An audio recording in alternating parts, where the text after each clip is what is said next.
नमस्कार साथियों, मैं मनीष मिवाल आप सभी का आपके अपने चैनल में तहे दिल से स्वागत और अभिनंदन करता हूं। तो हम कक्षा 12 की शुरुआत कर चुके थे और हम शुरू कर चुके थे अध्याय 1 राष्ट्र निर्माण की चुनौतियां और उसका लेक्चर 1 कंप्लीट हो चुका था और आज हम लोग डिस्कस करेंगे लेक्चर नंबर 2। लास्ट के लेक्चर में मैंने इस सेशन में जो पॉलिटिकल साइंस की जो दोनों किताबें हैं उनकी भी चर्चा करी थी और दोनों कितना लिंक्ड है इलेवन से वो भी बताया था और दोनों हमारे भविष्य में किस प्रकार से काम आएगी उस पर भी चर्चा करी थी। तो वो लेक्चर 1 आप एक बार जरूर देखिएगा।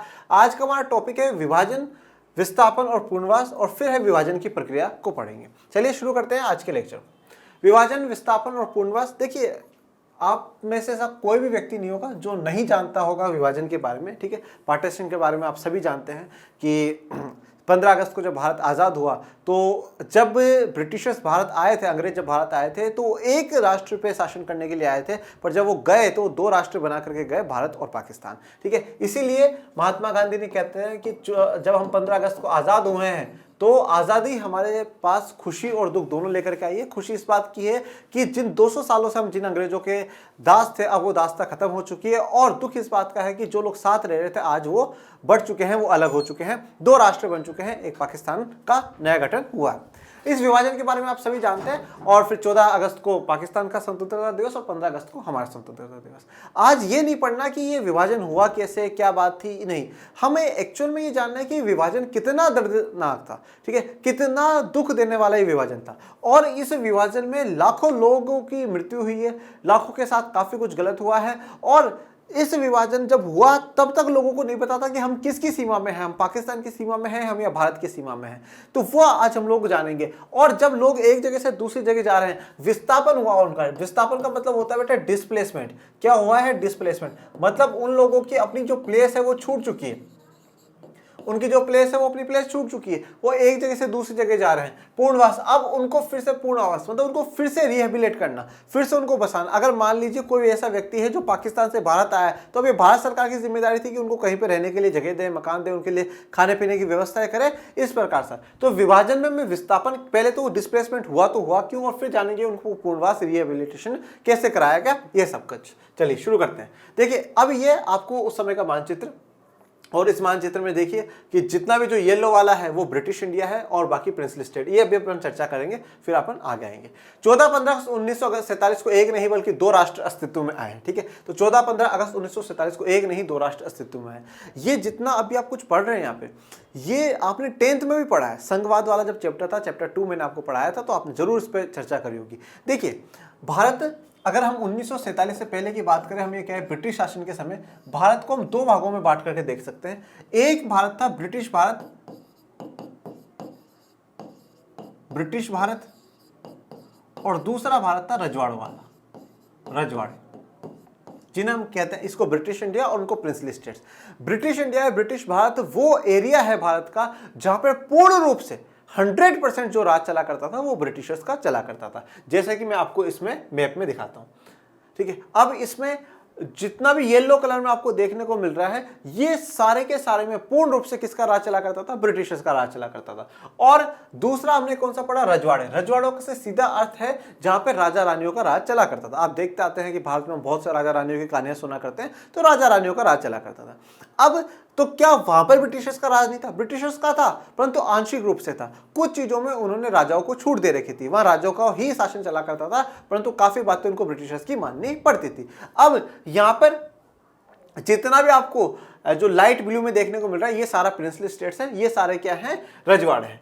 ठीक है, अब जब बात आई कि विभाजन होना चाहिए, ठीक है, विभाजन की मांग उठाई गई। विभाजन की मांग किसने उठाई? मुस्लिम लीग ने उठाई। और जब ये मांग उठाई गई तो ये कहा गया कि ब्रिटिश भारत में से 2 देश बनाए जाएंगे, एक भारत और एक पाकिस्तान।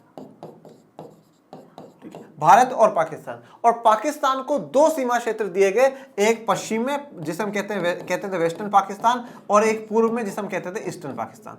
पश्चिमी पाकिस्तान आज का मौजूदा जो देश है पाकिस्तान वो है, और पूर्वी पाकिस्तान जो था पहले 1971 में पाकिस्तान से आजाद होकर के क्या बन गया? बांग्लादेश बन गया।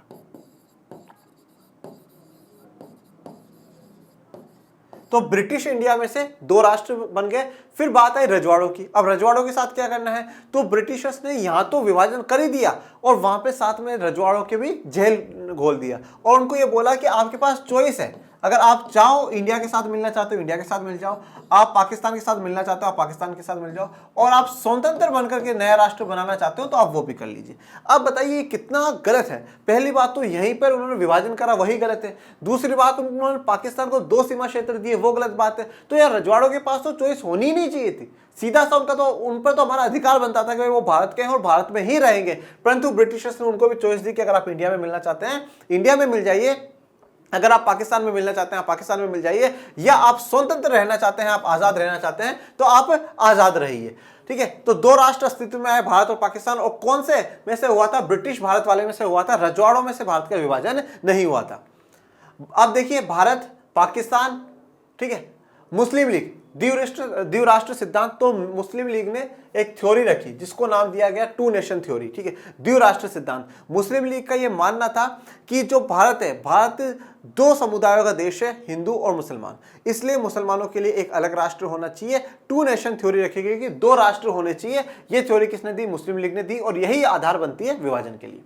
भारत किसी एक कौम का नहीं बल्कि हिंदू और मुसलमान नाम की 2 कौमों का देश है। यह बात इसमें कही गई कि भारत किसी एक कौम का देश नहीं है, वो 2 कौम, 2 समुदायों का है, जिसमें हिंदू और मुसलमान है।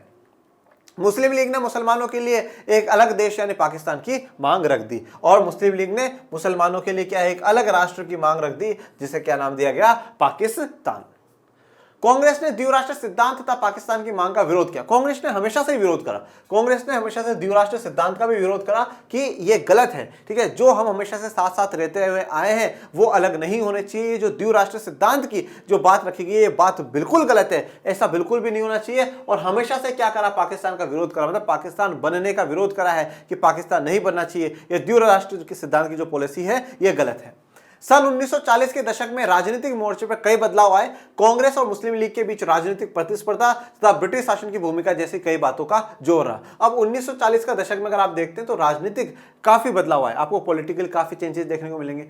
कांग्रेस और मुस्लिम लीग के बीच में राजनीतिक प्रतिस्पर्धा बढ़ गई, कॉम्पिटिशन बढ़ गया दोनों के बीच में। कांग्रेस अपने आप को आगे बढ़ाना चाहती थी, मुस्लिम लीग सोच नहीं हमारा वर्चस्व रहे, और ब्रिटिश शासन की भी काफी भूमिका रही। तो मतलब विभाजन में एक बहुत बड़ा भूमिका निभाई है ब्रिटिश शासन ने।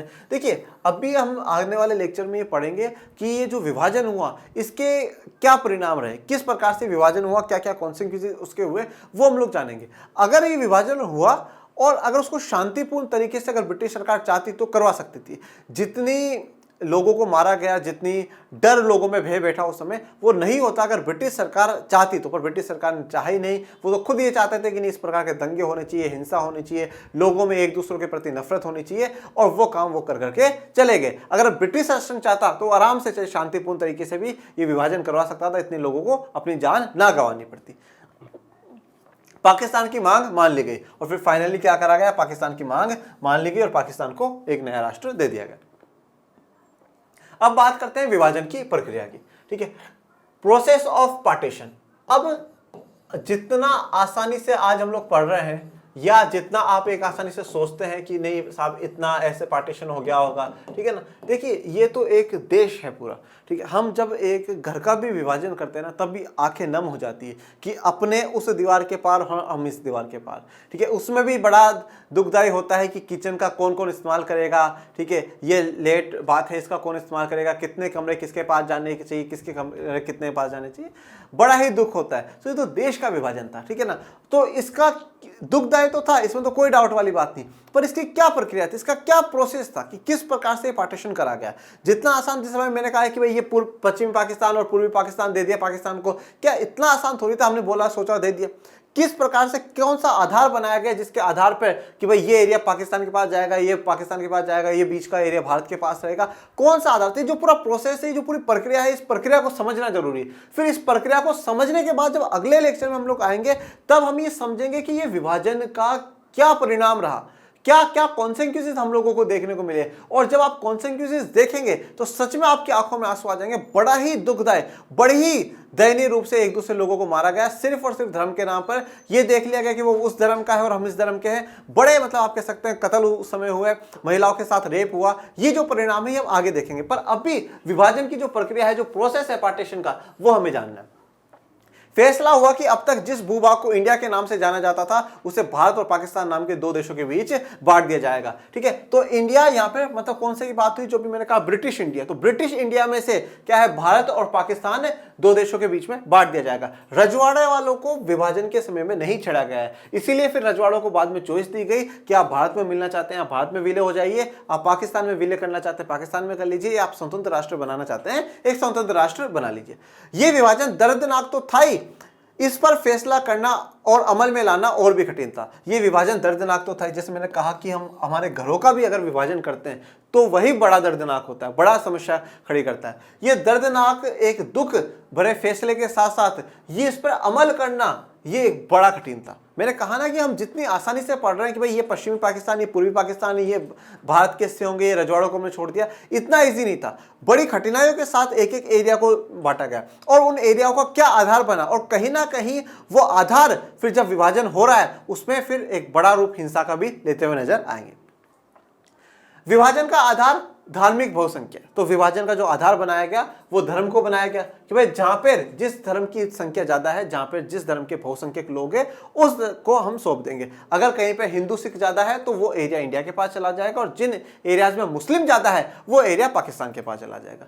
परंतु 1947 से पहले तो हम सब मिलजुल करके रह रहे हैं। ठीक है, तो आप बिल्कुल एक ऐसा नहीं कह सकते कि नहीं साहब ये एरिया तो हिंदू और सिखों का है और ये एरिया मुस्लिम्स का है, तो ऐसा तो नहीं कह सकते। परंतु फिर भी आप एक मेजोरिटी बहुसंख्यक और अल्पसंख्यक के तौर पर देख सकते हो कि भाई इस एरिया में जो संख्या है मुस्लिम समुदाय की ज्यादा है तो ये पाकिस्तान बनाया जाएगा, और इन एरिया में जो हिंदू और सिख अगर ज्यादा है तो वो एरिया इंडिया के पास, भारत के पास छोड़ दिया जाएगा। जिन इलाकों में मुसलमान बहुसंख्यक थे वे इलाके पाकिस्तान के भूभाग होंगे और शेष हिस्से भारत कहलाएंगे। तो जहां जहां पर मुसलमान बहुसंख्यक है, जहां पर मुस्लिम्स मेजोरिटी में है, जिनकी उनकी संख्या अगर ज्यादा होगी वो एरिया किसके पास जाएंगे, पाकिस्तान के पास जाएंगे, और बाकी का ब्रिटिश इंडिया में से जो भी एरिया बच जाएगा वो किसका हो जाएगा, वो भारत का रहेगा। अब देखिए, अब हम इसमें चार कारण पढ़ेंगे। ठीक है, जो प्रक्रिया है, जो प्रोसीजर है, उसमें चार कारण है। देखिए, सबसे पहला पूर्ण रूप से मुसलमान बहुसंख्यक क्षेत्र ना होना। तो जब ये पार्टीशन जब हो रहा है, ये जब विभाजन हो रहा है, तो कौन सी कठिनाइयों का सामना करना पड़ा, तो मुख्यतः में चार समस्याएं देखने को मिलती है। सबसे पहली जो है पूर्ण रूप से मुसलमान बहुसंख्यक क्षेत्र ना होना। तो अभी मैंने क्या कहा कि उस समय 1947 से पहले तो सब मिलजुल करके रह रहे हैं, कोई एक ऐसा स्पेशल जोन तो हम कह नहीं सकते ना कि भाई ये एरिया है ये मुसलमानों का है और इस पूरे मुसलमान एरिया को पाकिस्तान घोषित कर दिया जाए, ऐसा तो नहीं कह सकते। कोई पूरे राज्यों के राज्य ही मुसलमानों से हैं, ऐसा नहीं है। तो पूर्ण एरिया कोई मुसलमानों का नहीं है, कोई पूर्ण एरिया ऐसा नहीं है कि हिंदुओं का या सिखों का हो। तो हम ये आइडेंटिफाई नहीं कर पा रहे थे कि पूर्ण रूप से मुसलमान बहुसंख्यक क्षेत्र कौन सा है, तो कोई सा भी आपको नहीं मिल रहा। तो उस समय क्या है, सब मिलजुल करके 1947 से पहले रह रहे थे। तो एक समस्या का तो ये सामना करना पड़ा। ब्रिटिश इंडिया में कोई एक भी इलाका ऐसा नहीं था जहां मुसलमान बहुसंख्यक हो। तो कहीं पर भी आपको ऐसा इलाका नहीं देखने को मिलेगा जहां मुसलमान बहुसंख्यक हो पूरे ब्रिटिश इंडिया में। ठीक है, क्यों? क्योंकि वही बात आती है कि हम सब मिलजुल करके रहे। पहले ऐसा भाव था ही नहीं कि विभाजन होगा। ठीक है, ऐसा भाव बिल्कुल भी नहीं था, ना मुसलमानों में था ना दूसरे कम्युनिटी में था, किसी में भी नहीं था। पर फिर धीरे धीरे ब्रिटिश सरकार ने फूट डालो राज करो की नीति अपनाई और फिर उसके बाद ये नतीजे देखने को मिले। ऐसे दो इलाके थे जहां मुसलमानों की आबादी ज्यादा थी, पर फिर दो इलाके ब्रिटिश सरकार को नजर आए कि दो इलाके ऐसे हैं जहां पर मुसलमानों की आबादी थोड़ी ज्यादा है, तो इन इलाकों पर हमें गौर करना चाहिए और उन इलाकों को हम पाकिस्तान को सौंप सकते हैं। एक इलाका पश्चिम में था तो दूसरा इलाका पूर्व में। तो अब एक इलाका तो पश्चिम में और दूसरा कहां पर था, पूर्व में। ठीक है, दो इलाके। अब यहां पर थोड़े से मुसलमान ज्यादा नजर आए, यहां पर थोड़े से मुसलमान ज्यादा नजर आए। तो ब्रिटिश सरकार की ये सोच थी कि हमें धर्म को आधार बना करके चलना है। भाई जिस धर्म की संख्या ज्यादा होगी वहां पर हम उस धर्म के हिसाब से देश घोषित कर देंगे। परंतु पूरे देश में कोई ऐसा स्पेशल एरिया तो नजर नहीं आ रहा कि जहां पर मुसलमान बहुसंख्यक, परंतु ये दो एरिया ऐसे नजर आए जहां पर पूरे देश की तुलना में मुसलमानों की संख्या थोड़ी ज्यादा थी। तो अब परंतु एक इधर, एक पश्चिम में है, एक पूर्व में, बिल्कुल दो अलग अलग दिशाओं में, एक इधर है तो एक इधर है। अब उन दोनों को कनेक्ट तो किया नहीं जा सकता कि ऐसे बिल्कुल ज्वाइंट हो जाए, तो दो अलग अलग, इसलिए पाकिस्तान को फिर दो अलग सीमा क्षेत्र मिलते हैं, जिसे हम इससे वेस्टर्न पाकिस्तान या पश्चिमी पाकिस्तान कहेंगे और इसको हम लोग ईस्टर्न पाकिस्तान या पूर्वी पाकिस्तान कहेंगे। ठीक है, जो कि फाइनली 1971 में बांग्लादेश बन जाता है। हम लोगों ने लास्ट लेक्चर में यह भी डिस्कशन करा था जब हम स्वतंत्र भारत की किताब में आपको समझा रहा था। अब आपको इस किताब में यह भी जानने को मिलेगा कि 1971 में बांग्लादेश को आजाद कराने में भारत का क्या योगदान रहा। ठीक है, भारत की मिलिट्री का क्या योगदान रहा। बड़े ही विस्तार से हम इस चीज को पढ़ेंगे तो जब आपको और भी अच्छे से क्लियर हो जाएगा कि किस प्रकार से बांग्लादेश पश्चिमी पाकिस्तान से आजाद हुआ और ऐसा क्या कारण रहा कि पश्चिमी पाकिस्तान से पूर्वी पाकिस्तान आजाद होने की मांग कर रहा है कि हमें आजाद करा जाए, ऐसे क्या कारण बने, वो सब हम इस किताब में पढ़ने वाले हैं। अब एक इलाका पश्चिम में और दूसरा पूर्व में। इसे देखते हुए फैसला हुआ कि पाकिस्तान में दो इलाके शामिल होंगे, यानी पश्चिमी पाकिस्तान और पूर्वी पाकिस्तान, तथा इनके बीच में भारतीय भूभाग का एक बड़ा विस्तार रहेगा। तो ये कहा गया कि एक भाग पश्चिमी में दिया जाएगा और एक भाग पाकिस्तान को पूर्व में दिया जाएगा, जिसे हम पश्चिमी पाकिस्तान और पूर्वी पाकिस्तान कहेंगे। और बीच में जो ब्रिटिश इंडिया का जितना भी भाग है वो किसका होगा, भारत का होगा। वो बाकी क्या कहलाएगा, भारतीय भूभाग कहलाएगा, भारत का हिस्सा होगा। फिर दूसरा पॉइंट है, कुछ मुसलमान पाकिस्तान के विरोध में थे। देखो पहली परेशानी तो क्या थी कि कोई ऐसा बहुसंख्यक इलाका देखने को नहीं मिला जहां पर मुसलमान बहुसंख्यक थे। अब दूसरी समस्या का जो सामना करना पड़ा वो ये था कि सभी जो मुसलमान है ना वो विभाजन नहीं चाहते थे। ठीक है, मुस्लिम लीग ने द्विराष्ट्र सिद्धांत की नीति रखी और मुस्लिम लीग उस समय भारत में मुसलमानों की जितनी भी सामाजिक आर्थिक समस्या है उनका प्रतिनिधित्व कर रही है कि इन समस्याओं को दूर किया जाए। तो मुस्लिम लीग एक तरीके से रिप्रेजेंटेशन कर रही है मुस्लिम समुदाय का।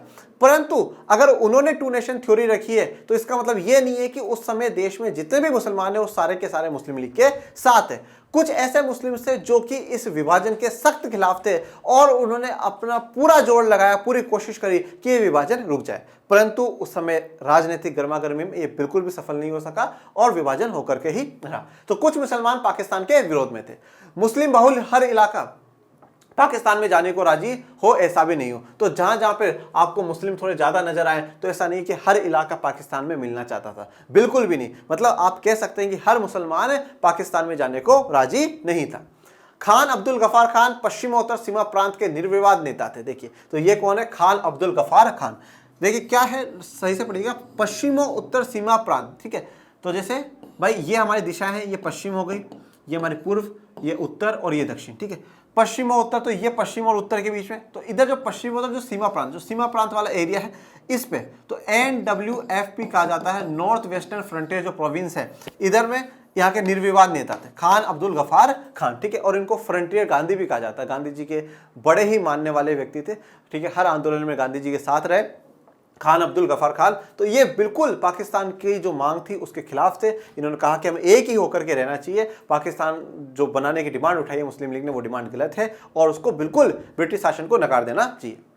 उनकी प्रसिद्धि सीमांत गांधी के रूप में भी थी और वे द्विराष्ट्र सिद्धांत के एकदम खिलाफ थे। तो उनको सीमांत गांधी, फ्रंटियर गांधी, क्यों फ्रंटियर गांधी क्यों आ गया? देखिए हमने कहा ना सीमा प्रांत, तो पश्चिमोत्तर सीमा प्रांत उस एरिया से थे तो उधर का उनको गांधी कहा जाता था, सीमांत गांधी इनको कहा गया। और द्विराष्ट्र सिद्धांत के ये बिल्कुल एकदम खिलाफ थे कि जो टू नेशन थ्योरी किसने दी है, मुस्लिम लीग ने दी है। देखिए अब यहाँ पर एक एक मार्क्स के क्वेश्चन जो है वो बन सकते हैं या ऑब्जेक्टिव जो है वो है, क्योंकि काफी कोरोना के बाद हर बोर्ड ने ऑब्जेक्टिव्स का जो सेशन है, पैटर्न है वो चला दिया है। मतलब कहीं कहीं 20 MCQs आ रहे हैं, कहीं कहीं 40। बिहार बोर्ड में तो 80 आते हैं जिसमें से 40 करने होते हैं। ठीक है, कहीं पर 20 MCQs दे रहे हैं, कहीं पर 30 MCQ दे रहे हैं। तो MCQs जब भी आते हैं तो हमें ये ध्यान रखना होता है कि हमारा एक एक वर्ड अच्छे से क्लियर हो। और बिल्कुल यहीं से ऐसे बीच में से क्वेश्चन पूछ लिया जाता है जहां बच्चे कभी नजर ही नहीं देते थे, पर हमें वो नजर देनी है। तो द्विराष्ट्र सिद्धांत किसने दिया? मुस्लिम लीग ने दिया। सीमांत गांधी किसे कहा जाता है? खान अब्दुल गफार खान जी को कहा जाता है। संयोग से उनकी आवाज की अनदेखी की गई और पश्चिमोत्तर सीमा प्रांत को पाकिस्तान में शामिल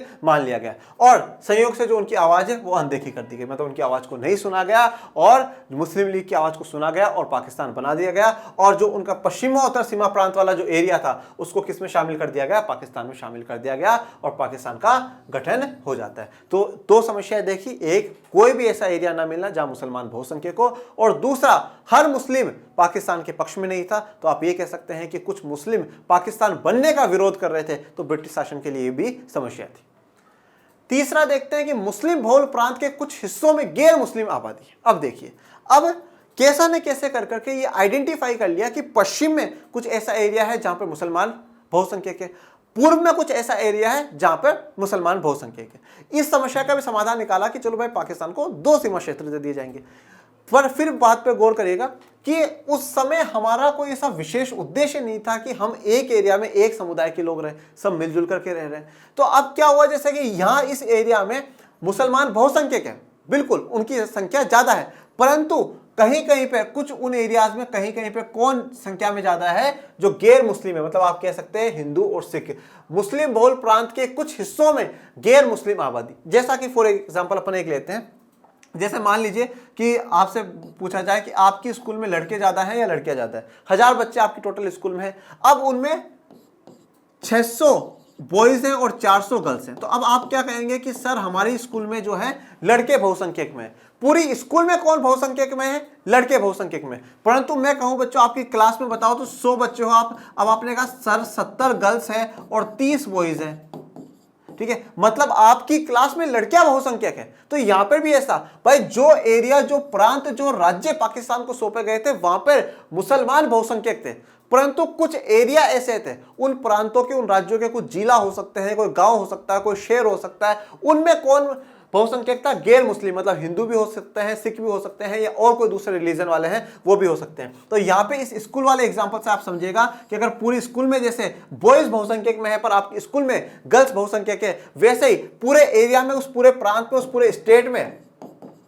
मुस्लिम्स बहुसंख्यक में है, पर कुछ ऐसा डिस्ट्रिक्ट हो सकता है, कोई ऐसी सिटी हो सकती है जहां पर गैर मुस्लिम जो है वो आबादी हो। अब ये बड़ी ही समस्या थी, ठीक है, ये जो दोनों समस्या ऊपर पड़ी उनसे भी ज्यादा गहरी समस्या है। क्यों? क्योंकि जब हमने कह दिया भाई ये एरिया क्या है, ये पाकिस्तान का, परंतु अब ये जो बीच का जो एरिया है, अब इस एरिया को तो हम ऐसा नहीं कह सकते नहीं नहीं साहब यहाँ पर ये एरिया इंडिया में हो जाएगा, नहीं, पॉसिबल नहीं है। या हम ऐसा कहेंगे नहीं साहब ये इंडिया का है और इसमें मान लीजिए यहाँ पर मुस्लिम बहुसंख्यक में है तो ये मुसलमानों का हो जाएगा या पाकिस्तान का हो जाएगा, नहीं। तो यहाँ पर मतलब एक जो एरिया सौंपा गया उसके अंदर कुछ जगहों पर जाकर करके दूसरे समुदाय के, या आप कह सकते हैं जो गैर मुस्लिम समुदाय के, उनकी संख्या ज्यादा मिलना, ये और भी बड़े चौंकाने वाली बात थी, क्योंकि अब यहां पर ये बहुसंख्यक और पूरे में दूसरा समुदाय बहुसंख्यक।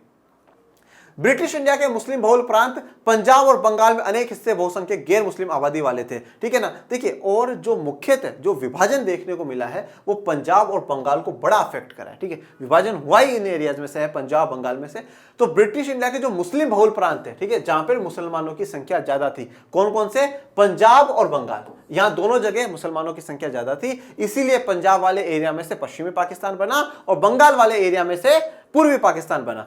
इनके अनेक हिस्सों पे अनेक ऐसे काफी ऐसे एरियाज थे जहां पर बहुसंख्यक गैर मुस्लिम आबादी, मतलब कुछ एरिया पे, कुछ क्षेत्रों पे जो बहुसंख्यक थे वो गैर मुस्लिम आबादी थी, या तो हिंदू थे या सिख वहां पे बहुसंख्यक में थे। बिल्कुल ऐसा, मतलब इस पूरे राज्य में मुसलमान ज्यादा हैं, परंतु एक सिटी में, एक डिस्ट्रिक्ट में हो सकता है कि गैर जो मुस्लिम है वो आबादी ज्यादा हो, वो बहुसंख्यक हो।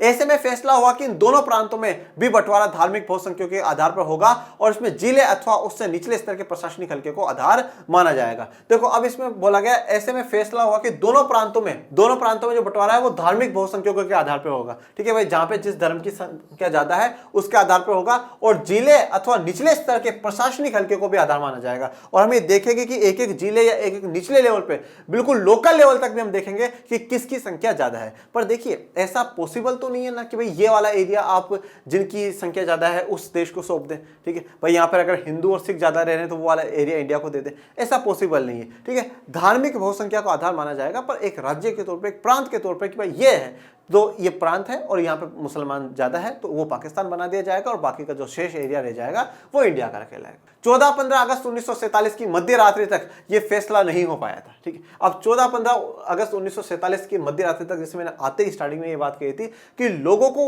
उस रात तक ये नहीं पता था कि अब भी हम जहां खड़े हैं वो सीमा पाकिस्तान के अंदर है या वो सीमा भारत के अंदर है। लोग बिल्कुल कंफ्यूजन थे, लोगों में भाग दौड़ मची हुई थी। फिर जैसे अनाउंसमेंट हुआ कि नहीं साहब ये एरिया पाकिस्तान का है और जो पाकिस्तान छोड़ करके भारत जाना चाहते हैं वो जाए, और ये एरिया भारत का है जो पाकिस्तान जाना चाहते हैं वो जाए, तो लोगों को काफी फिर भाग दौड़ मचती।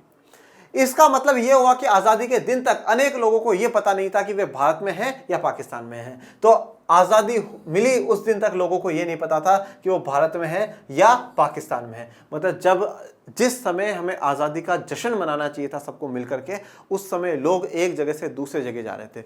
लोग जिस घरों में जिनके बाप दादा हजारों सालों से रहते हुए आ रहे थे, वो घर, वो जमीन, वो सब कुछ छोड़ करके एक जगह से दूसरी जगह जा रहे थे। जिस समय हमें आजादी का जश्न मनाना चाहिए था उस समय लोग धर्म के नाम पर, धर्म के आधार पर लड़ रहे थे। जिस समय हमें ब्रिटिशों की दास्तान से हम आजाद हुए, इस चीज की खुशी मनानी चाहिए थी, उस समय हजारों की संख्या में, लाखों की संख्या में लोग मारे जा चुके थे। तो ये विभाजन का दर्द था, ये विभाजन का दुख था। लोगों को नहीं पता कि वो कहाँ खड़े हैं, पर जब अनाउंसमेंट होती है और जब लोग भागना शुरू करते हैं तो काफी बुरी स्थिति होती है, जो कि हम नेक्स्ट लेक्चर में देखेंगे। पंजाब और बंगाल का बंटवारा विभाजन की सबसे बड़ी त्रासदी साबित हुआ, और पंजाब और बंगाल का बंटवारा, ठीक, ये दो राज्य ऐसे थे जहां से सबसे बड़ा बंटवारा देखने को मिला। तो ये सबसे बड़ी त्रासदी, सबसे बड़ी ट्रेजेडी थी। मतलब पूरी दुनिया में इंडिया का जो पार्टीशन हुआ, ये जो विभाजन हुआ, ये पूरी दुनिया की सबसे बड़ी त्रासदियों में, सबसे बड़ी ट्रेजेडियों में गिना जाता है, ठीक है। लाखों की संख्या में एक जगह से दूसरी जगह लोगों का जाना और उनके साथ मारना, महिलाओं के साथ रेप होना, बच्चों को किडनैप कर लेना, ऐसी घटनाएं उस समय देखने को मिली। फिर बात आती है अल्पसंख्यकों की, ठीक है। अब चौथी समस्या, फोर्थ, है माइनॉरिटी की। अब माइनॉरिटी का तो अर्थ आप समझते ही हैं भाई, जिनकी संख्या कम हो।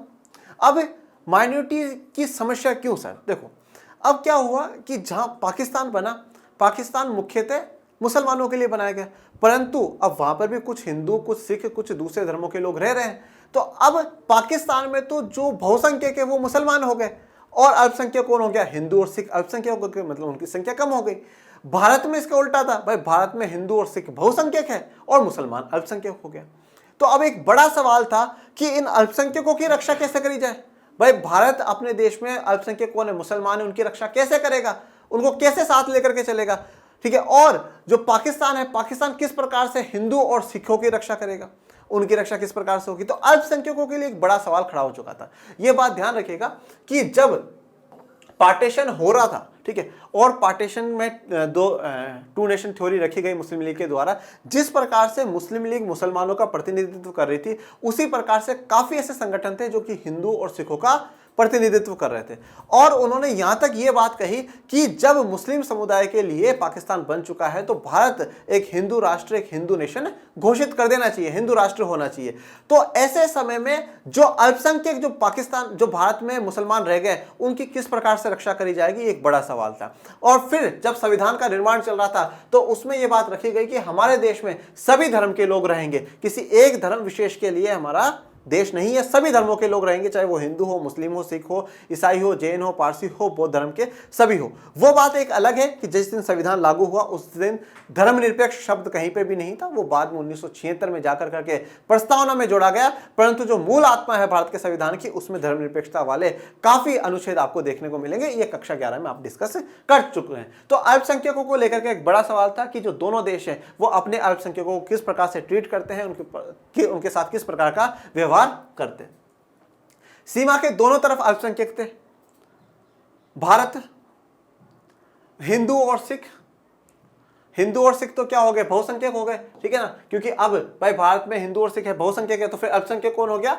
मुस्लिम अल्पसंख्यक हो जाएगा। फिर दूसरी तरफ आते हैं पाकिस्तान की तरफ, तो पाकिस्तान में जो मुस्लिम है, मुस्लिम बहुसंख्यक हो गया, और हिंदू और सिख है वो क्या हो जाएंगे? वो अल्पसंख्यक हो जाएंगे। तो अब भारत में सुरक्षा करना किसकी करनी है? मुसलमानों की सुरक्षा करनी है, ठीक है ना। तो ये जिम्मेदारी है, और यहां पर हिंदू और सिखों की अल्पसंख्यक है तो इनकी सुरक्षा करना जिम्मेदारी। दिल्ली और उसके आसपास के इलाकों में भी मुसलमानों की एक बड़ी आबादी थी, ठीक है। तो दिल्ली और उसके आसपास के जो इलाके, उनमें भी मुसलमानों की एक बड़ी आबादी थी। जिस जमीन पर वे और उनके पुरखे सदियों से आबाद रहे, उसी जमीन पर वे विदेशी बन गए थे, ठीक है। अब चाहे पाकिस्तान की जमीन पे हिंदू और सिख, मैंने कहा ना, हजारों सालों से जिनके पूर्वज उन मकानों में रहते आए, जिन जमीनों पर रहता है, जिनका वहाँ बचपन निकल गया, जहाँ सब कुछ निकल गया, आज वो उसी जमीन पर खड़े होकर के वो विदेशी बनकर के खड़े हैं कि नहीं, ये ज़मीन हमारी नहीं है, हमें ये जगह छोड़ करके दूसरी जगह जाना होगा, चाहे वो मुसलमानों के साथ हो, चाहे वो हिंदू और सिखों के साथ हो। तो जिस ज़मीन पर उनके पुरखे, उनके पूर्वज रहते हुए आ रहे थे, आज वो उसी ज़मीन पर विदेशी हो चुके थे। जैसे ही ये बात साफ हुई कि देश का बंटवारा होने वाला है, वैसे ही दोनों तरफ के अल्पसंख्यकों पर हमले होने लगे। और अब जैसे ही ये अनाउंसमेंट हो चुका था कि भाई अब ये एरिया पाकिस्तान का और ये भारत का, और बंटवारा हो चुका था, तो उस दोनों धर्मों के बीच में धर्म के आधार पर लड़ाई होना शुरू हो गई, एक दूसरे पर हमले होना शुरू हो गए, ठीक है। हिंदू सिख मुसलमान को देखते ही उसके साथ मारकाट कर रहा है, और मुसलमान हिंदू सिख के साथ कर रहा है। ये सारी बातें, कितने लोग मरे, कितने लोग उसमें गुमनाम हो जाते हैं, कितने बच्चे गायब हुए, कितनी महिलाओं के साथ रेप हुआ, क्या क्या स्थितियां बनी, ये सब कुछ हम जब विभाजन के परिणाम पढ़ेंगे तब उनको हम लोग बड़े ही अच्छे से पढ़ेंगे। कोई भी इस बात का अनुमान नहीं लगा सका था कि यह समस्या विकट रूप धारण करने जा रही है, और किसी को इस बात का अनुमान नहीं था कि यह समस्या इतना विकट या इतना खतरनाक रूप धारण कर लेगी। इस कठिनाई से उबरने के लिए किसी के पास कोई योजना भी नहीं थी। अब देखिए, अब सब कुछ इतना सडनली हो गया, ठीक है, विभाजन हो गया, लोग एक दूसरे के साथ लड़ने लग गए, ठीक है। अब किसी के पास उस समय अचानक कोई प्लानिंग नहीं थी कि हाँ भैया हम इस समस्या से निपटने के लिए ये काम कर लेंगे, कोई भी नहीं था, ठीक है। कोई उनके पास योजना नहीं थी या कुछ उनके पास कोई समाधान नहीं था, परंतु फिर भी भारत सरकार ने उस समय भी काफी कोशिश करी। जो लोग पाकिस्तान से भारत आए उनके लिए पुनर्वास, रिहेबिलिटेशन की पूरी व्यवस्था करी, उनके लिए कैंप लगवाए सरकार ने और उनको वहां पर रहने के लिए, खाने पीने की सुविधा अस्थायी स्तर पर उनके लिए प्रोवाइड सरकार ने कराई। शुरू में लोग बाग और नेता यही मानकर चल रहे थे कि हिंसा की घटना अस्थायी है और जल्दी ही इनको काबू में कर लिया जाएगा, लेकिन बड़ी जल्दी हिंसा नियंत्रण से बाहर हो गई। तो लोग बागों को, नेताओं को यह लगा था कि ये हिंसा है, थोड़ी समय की है, ठीक है ना, और ये जल्दी ही खत्म हो जाएगी, अस्थायी है, परंतु हिंसा दिन पर दिन बढ़ती गई और हिंसा नियंत्रण से बाहर हो जाती है। दोनों तरफ के अल्पसंख्यकों के पास एकमात्र रास्ता यही बचा था कि वे अपने अपने घरों को छोड़ दे। कई बार तो उन्हें ऐसा चंद घंटों की मोहलत के भीतर करना पड़ा। अब दोनों एरियाज में जो अल्पसंख्यक थे उनके पास एक ही मात्र रास्ता था कि जहां हमारे धर्म के बहुसंख्यक लोग हैं हम वहां पहुंच जाए, और वहां पहुंचने के लिए कुछ जगह तो चंद घंटों का ही मोहलत दी गई कि आपके इतना ही समय, इतने समय में अगर आप इस एरिया को छोड़ करके जा सकें तो चले जाइए। तो इसी के साथ आज के लिए हमारा इतना ही। हम नेक्स्ट लेक्चर में बात करेंगे विभाजन के परिणामों की, ठीक है, कॉन्सिक्वेंसेस ऑफ पार्टीशन की, पार्टीशन के क्या क्या परिणाम हुए, ठीक है, सब कुछ जानेंगे। क्या क्या पार्टीशन में किस किस चीजों का पार्टीशन हुआ, क्या सिर्फ और सिर्फ ये जो भूमि है, ठीक है, लैंड मास से क्या इसी का ही पार्टीशन हुआ या और कुछ भी पार्टीशन में है, और इसके क्या क्या परिणाम है वो हम लोग नेक्स्ट लेक्चर में जानेंगे। आज के लिए इतना ही। और आपको आज के लेक्चर में कोई समस्या हो, कोई डाउट हो तो आप कमेंट बॉक्स में मेंशन करिएगा और बताइएगा कक्षा 12 की शुरुआत आप कर चुके हैं क्या, और कोई आपका सजेशन हो वो भी कमेंट बॉक्स में मेंशन करिएगा। टेलीग्राम चैनल को जरूर आप लोग ज्वाइन कर ले, जो डिस्क्रिप्शन में आपको लिंक मिल जाएगा, और पढ़ते रहिए, आगे बढ़ते रहिए, अपने दोस्तों तक सब्सक्राइब करवाते रहिए। मिलते हैं नेक्स्ट लेक्चर में, तब तक के लिए थैंक यू सो मच। जय हिंद, जय भारत।